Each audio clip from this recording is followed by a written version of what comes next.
इस वक्त की बड़ी खबर, लखनऊ से कानपुर पहुंचा हाई वोल्टेज केस।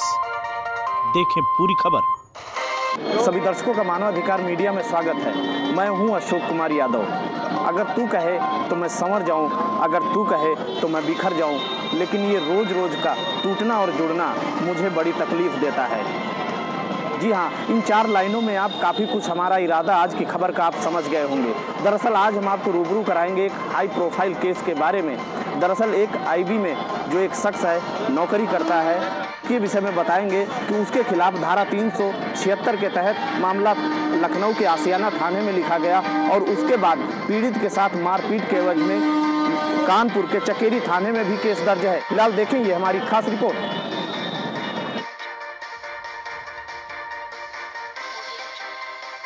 दरअसल पीड़ित लड़की का कहना है कि सोशल मीडिया से लड़के की दोस्ती हुई, फिर लड़का लखनऊ में पत्नी की तरह रखने भी लगा, मगर जब बात शादी की हुई तो मुकर गया। फिर क्या था, लड़की पहुंची लखनऊ के आशियाने थाने और धारा 376 के तहत मुकदमा दर्ज करवा दिया। उसके बाद लड़की लड़के के घर कानपुर पहुंची, जहां उसने अपने साथ हुई अभद्रता की रिपोर्ट चकेरी थाना कानपुर में भी दर्ज करवा दिया। लड़के पक्ष ने भी आनन फानन में लड़की के खिलाफ हमले की रिपोर्ट लिखवा दी। लड़की कहती है, मेरे पास हर सबूत हैं। हम आपको आरोपी के मां का भी बयान सुनाएंगे और लड़की के भी बयान सुनाएंगे। अब सवाल पुलिस की जांच और कार्रवाई पर है, ताकि सच सामने आए, दोषी कोई भी हो, सजा और न्याय मिले। पीड़ित लड़की का आरोप है कि आरोपी ने पत्नी की तरह उसे लखनऊ में रखा। अब लड़का माँ बाप के दबाव में शादी करने से इनकार कर रहा है। आरोपी की मां भाजपा की महिला मोर्चा की अध्यक्ष है, इसलिए पुलिस कार्रवाई करने से कतरा रही है। लेकिन लड़की का दावा ये भी है कि उसके पास सारे कॉल रिकॉर्ड्स हैं, जहां रहते थे लोगों की गवाही भी है। लगभग 200 पन्नों की व्हाट्सएप चैट पुलिस को भी सौंपी है। वहीं लड़के की मां का कहना है कि सोशल मीडिया के माध्यम से बात जरूर होती थी, लेकिन पत्नी की तरह रखने वाली बात बिल्कुल झूठी है। लड़की पैसे उगाही के लिए ड्रामा कर रही है। लड़की के साथ किसी राजनीतिक विरोधी का हाथ होने का भी शक है। समय आने पर हम खुलासा भी करेंगे।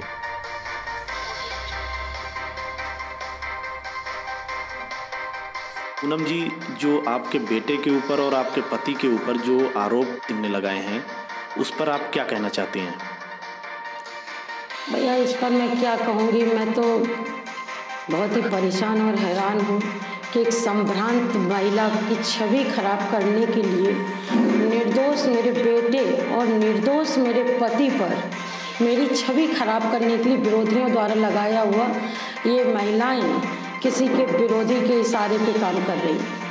मतलब आपका कोई विरोधी, राजनीतिक विरोधी राजनीतिक विरोधी ही है कोई? क्या किसी के ऊपर आपको शक है? मुझे शक नहीं, मुझे विश्वास है, लेकिन मैं अभी उनका नाम नहीं ले सकती हूँ, मैं उन्हें अभी कुछ बता सकती हूँ।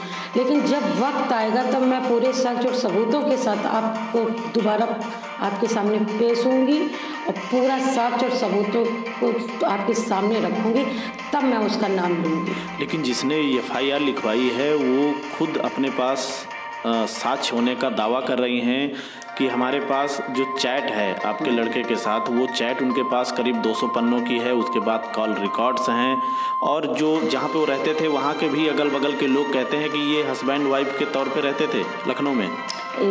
सोशल मीडिया के माध्यम से भले ही हमारे तमाम फ्रेंड्स से सोशल मीडिया पे, जेंट्स भी हैं लेडीज़ में, तो सोशल मीडिया एक माध्यम ऐसा होता है कि कोई किसी से बात कर सकता है। लेकिन रही बात जो हस्बैंड और वाइफ और ये दुनियादारी की, ये टोटल फर्जी मामला है। कोई ऐसा कहीं कुछ भी नहीं था, ये बनाई गई बातें। तो ये बनाई गई बातें हैं, बनाई गई बातें, फर्जी बातें। तो जो आपके यहाँ ये लोग आए थे, जो लड़की आई थी, लड़की की माँ और उसकी बहन आई थी, उस दिन क्या हुआ था आपके घर में? उस दिन ये लोग, मेरे हस्बैंड बाहर खड़े थे, इन्होंने पूछा कि पूनम द्विवेदी घर है, तो मेरे हस्बैंड ने कहा हाँ। मैं सो रही थी, इन्होंने घंटी बजाई, लेकिन तब तक वो महिलाएं इनके रोकते रोकते मेरे पति के ज़बरदस्ती घुसी आई मेरे घर में, ज़बरदस्ती घुसी थी। मेरे पति ने मना किया था कि मेरी पत्नी पूनम सो रही है, मुझे जगा देने दो, वो आ जाए तब अंदर जाना। लेकिन ये तीनों औरतें ज़बरदस्ती घुसाई मेरे घर में, हवा करके बैठ गई। जब मैं आई ऊपर से नींद में थी, और उसके बाद इन्होंने मुझसे कहा कि मैं आपका बेटा शादी करना चाहती हूँ। मैंने कहा क्यों, मैंने तुम्हें आज से पहले कभी देखा नहीं, मेरी आपकी बात नहीं हुई। तो बोली अरे शादी क्या, आधे घंटे की शादी करना है, कौन शादी करके हमें आपकी लड़की को अपने घर ले जाना है। तो हमने कहा कि अरे ऐसी कोई शादी होती है क्या। तो बोली कि नहीं जो है मंदिर में माला डाल के एक फोटो करा लो बस। मैंने कहा अरे दिमाग खराब है क्या, ऐसे मैंने बोला। तो बोली कि नहीं ऐसा है कि तब तक इन लड़कियों ने कुछ निकाला और मुझे जान से मारने जैसे मुझे आभास हुआ कि लगता चाकू है। तो मैंने एकदम मैं चीखी, तो ये एकदम से उठी, तीनों एकदम से शोर मचाने लगी और कहने लगी 1.5 करोड़ रुपए का कुछ मतलब 1.5 करोड़ या क्या, मैंने ढंग से सुना नहीं, पर ये जरूर कहती हूँ चलिए कुछ रुपयों का इंतजाम कर लेना। मैं चीखी चिल्लाई तो मेरे सारे मोहल्ले वाले इकट्ठे हो गए, तो ये बाहर निकल गई औरतें और खूब शोर मचाती हुई एक गाड़ी थी उसमें निकल के चली गई बैठ। जी, आपका पूरा प्रकरण क्या है? सर ये अपूर्व द्विवेदी हैं, बीजेपी की नेता पूनम द्विवेदी, क्षेत्रीय अध्यक्ष हैं महिला मोर्चा की। कहाँ से हैं वो? यहीं कानपुर से ही हैं, बुंदेलखंड की क्षेत्रीय अध्यक्ष हैं ये। तो इनके बेटे हैं अपूर्व द्विवेदी। ये मेरे साथ लखनऊ में रहते थे। हमारा सोशल मीडिया के थ्रू कांटेक्ट हुआ एक दूसरे से। देन फिर इन्होंने मुझे प्रपोज़ किया, फिर उसके बाद शादी वादी की बात एंड ऑल, ये सारा सब कुछ। लेकिन जब शादी का टाइम आया तो इन्होंने मतलब 1.5 करोड़ का डिमांड रख दिया, जिस पर ये शादी टूट गई। क्योंकि शादी टूट गई चलिए कोई बात नहीं, बट बात यहाँ पर बिगड़ गई कि इन्होंने लखनऊ में मुझे एज अ वाइफ बना कर रखा। तो ये हुआ कि अगर आपका ऐसा कोई डिमांड था और फिर उसमें ये बोल रहे हैं कि मेरी मम्मी बोल रही है कि इंटरकास्ट शादी करोगे तो मैं सल्फास खा लूँगी, ये है वो है, इसलिए लड़का पीछे हटने लगा। तो एज ए वाइफ आपको बना के रखा जी। तो ये मामला किसी को पता था? आपके घर वालों में पता था और उसके घर वालों को भी पता था ये बात? हाँ, मेरी फैमिली को पता था। मेरी फैमिली ने इस चीज़ पर बहुत ऑब्जेक्शन किया। उन्होंने मुझे साफ बोला कि आप वापस आइए कानपुर, आप लखनऊ में नहीं रहेंगी, जब शादी हो जाए तब वापस आप लखनऊ चली जाइएगा। उस पर अपूर्व ने मेरे को साफ मना कर दिया, तुम लखनऊ से कानपुर नहीं जाओगी, अगर जाओगी तो तुम्हें मुझ में और अपनी माँ में एक को चुनना पड़ेगा। इस वजह से मुझे वहाँ पर रुकना पड़ा। ओके, फिर उसके बाद हम लोग यहाँ पर दशहरे में आए तो इनकी फैमिली से मिले। देन हम बीजेपी के नेता हैं, हमें कम से कम 50 लाख की शादी चाहिए, 1 करोड़ का दहेज चाहिए। पूनम द्विवेदी जी के शब्द थे ये। उनके पिताजी भी वहीं पे बैठे हुए थे, 1-2 लोग और भी थे। तो हम 2 साल से लड़की देख रहे हैं अपने लड़के के लिए, और इसका मतलब तो आप समझ ही रही हैं कि 2 साल से लड़की ढूंढ रहे हैं। इसका मतलब है कि हमारी डिमांड्स इतनी हाई हैं कि हमें यही चाहिए। मेरी मम्मी ने ऑब्जेक्शन किया इस चीज़ पर, तो उनका साफ कहना था हम शादी नहीं करेंगे। तो आप शादी नहीं करेंगे तो आप फिर मेरे साथ कैसे रहे थे? वहाँ पे पूरी सोसाइटी में ये सबको बोलता था शी इज़ माई वाइफ, मेरी बीवी है, आप मेरे साथ रह रहे हैं और अभी आप 1.5 करोड़ का दहेज नहीं देंगे तो आप मेरे को छोड़ रहे हैं। लेकिन जो आपने FIR यहाँ चकेरी थाना कानपुर में आपने लिखवाई है, उसमें आपने ये भी जिक्र किया है कि आपने पहले भी उसके खिलाफ FIR लखनऊ में भी लिखवाई है। हाँ, लखनऊ में उनके खिलाफ 376 और 420 का केस है, क्योंकि वो शादी से मुकर रहे हैं। उन्होंने मुझे शादी का प्रॉमिस करके मेरे साथ ज़बरदस्ती अपने घर पे मेरे को रखा बीवी बनाकर, तो अब उस चीज़ से मुकर रहे हैं, तो वो मेरे नज़र में गलत है। तो आपकी FIR कब लिखी गई थी? 10 नवंबर को। मतलब ये केस हुआ था 20 अक्टूबर को। मतलब इनका ये देखिए, इन्होंने कितना पहुंच लगाया कि मैं 20 अक्टूबर से परेशान हो रही थी कि मेरी पुलिस सुनवाई करे, FIR लिखे, एक्शन ले। 20 अक्टूबर की FIR की जगह मेरी 10 नवंबर को FIR हुई। मुझे 20 दिन दौड़ाया गया लखनऊ कानपुर पुलिस बोल रही है लखनऊ का कांड है, लखनऊ में होगा। लखनऊ बोल रही नहीं, आप लोग कानपुर में रहते हैं, कानपुर में होगा।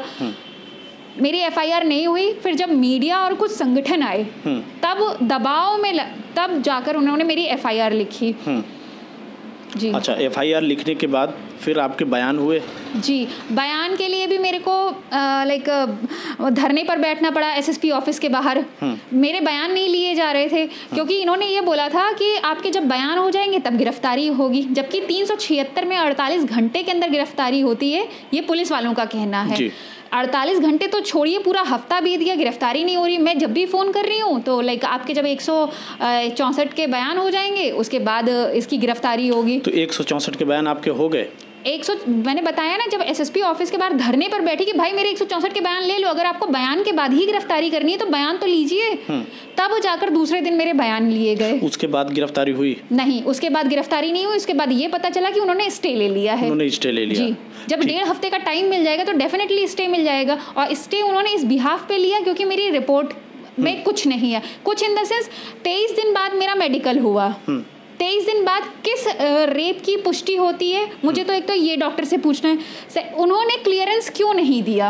हैबिचुअल का क्लियरेंस उनको देना चाहिए लेकिन डॉक्टर ने नहीं दिया। इसका क्या मतलब है कि मेरी मेडिकल के साथ भी छेड़छाड़ की गई है, प्रभावित किया गया है उसको। मेडिकल रिपोर्ट आपकी लखनऊ में हुई थी? जी, मुझे मेडिकल रिपोर्ट दी नहीं जा रही। जब मैंने लॉ एंड ऑर्डर को बोला तब जाकर अब मेरे को बोला जाता है कि ठीक है, आपको आपकी मेडिकल रिपोर्ट मिल जाएगी। उसके बाद फिर कानपुर में ये जो नया प्रकरण हुआ, आपको दोबारा से एफआईआर करवानी पड़ी? ये नहीं, पूरा ये क्या कोई है? दोबारा से एफआईआर नहीं हुई है। बात ये थी कि वो अपूर्व का मामला है। अपूर्व ने मेरे को धोखे में रखकर मेरे मतलब मुझे घर पर रखा, बीवी बनाकर ये इस तरीके से मेरा इस्तेमाल किया। ये चीज़ मुझे बहुत गलत लगी, वो उसके खिलाफ है। इसके घर वालों ने, जब हम शादी के बाद 20 अक्टूबर को करने गए थे तो जब मेरी मम्मी ने ऑब्जेक्शन किया कि हम 1.5 करोड़ नहीं देंगे आपको और ये बहुत गलत है और शादी जो आप तोड़ने की बात कर रहे हैं तो ये कैसे हो सकता है, जब बच्चे एक साथ रहते थे तो अब ये चीज़ पॉसिबल नहीं है। उन्होंने चिल्लाना चालू कर दिया। फिर उसके बाद लाइक कि मैंने अपूर्व को बोला, अपूर्व एक्चुअली ऊपर था, वो नीचे नहीं आया हुआ था। मैंने अपूर्व नीचे आओ, तुम्हारे पेरेंट्स देखो किस तरीके से हमारे साथ मिसबिहेव कर रहे हैं। इस बात पे मैं उसको अंदर बुलाने के लिए, जैसे ही उसके पापा ने मुझे इतनी कस के धक्का दिया, देन थप्पड़ मार के हाथ मरोड़ कर और लाइक मारना पीटना स्टार्ट कर दिया। मेरी मतलब मम्मी को बोलते हैं आप बाहर जाइए, बाहर जाइए। उनको किस दिन की घटना है ये? 20 अक्टूबर की घटना है। अच्छा। हाँ, उनको लाइक बाहर जाइए, बाहर जाइए और लाइक उनको धक्का दे दिया। वो गिर पड़ी। मेरी मॉम ठीक से चल नहीं पाती है, आप उनको धक्का दे रहे हैं। 53 साल की लेडी है वो। मेरी छोटी बहन, उसको उसके साथ मारपीट करना स्टार्ट कर दी। इनके रिश्तेदारों ने, इसकी माँ ने इतनी गंदी गालियाँ हम लोगों को दी। अधिकार मीडिया किसी को आरोपी नहीं बनाता है, ये काम जुडिशरी का है। लेकिन हम सवाल जरूर उठाते हैं पुलिस की सुस्ती और बेरुखी पर, क्योंकि वो नेताओं के दबाव और प्रभाव में अगर इस तरीके से काम करेंगे तो फिर न्याय कैसे मिलेगा। फिलहाल कार्रवाई का हमें भी इंतजार है और हमें ये देखना है कि जो आरोपी है, आरोपी के बयानों में कितना दम है और जो पीड़ित है उसकी बातों में कितनी सच्चाई। फिलहाल हम फिर मिलेंगे किसी और जगह किसी और खबर के साथ। देखते रहिए मानव अधिकार मीडिया। नमस्कार।